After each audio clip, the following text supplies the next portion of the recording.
I'm gonna tell you a story about Marcus. Marcus is a high school kid who lives in around St. Louis, near St. Louis, Missouri.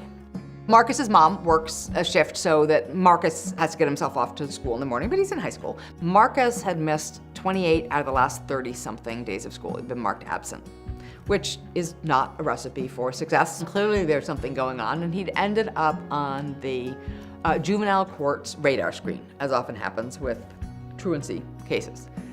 Marcus is a black kid, single mom, high crime neighborhood, high poverty. It turns out Marcus hadn't actually missed 28 days of school. He'd been marked absent 28 days.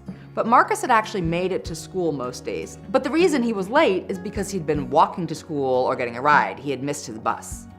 And the reason he'd missed his bus is because he was waiting with his little sister for her bus, which came after the high school bus.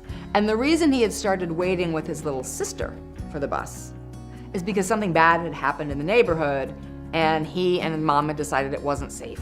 So the solution there is not to add another service, it's not to tell them that they need to do something else. Is there actually a neighbor that Marcus could leave his little sister with in the morning? And yes, there was a neighbor. Not every kid who's missing school doesn't value school. Not every kid in a high crime area is involved in crime. The reason that I think the Marcus story is really, really important is the thing that needed to be fixed is how we see Marcus. Most of the time, what people think needs to be fixed is Marcus. And that is a really, really powerful thing for us to sit with and hold that also offers so much potential in this country.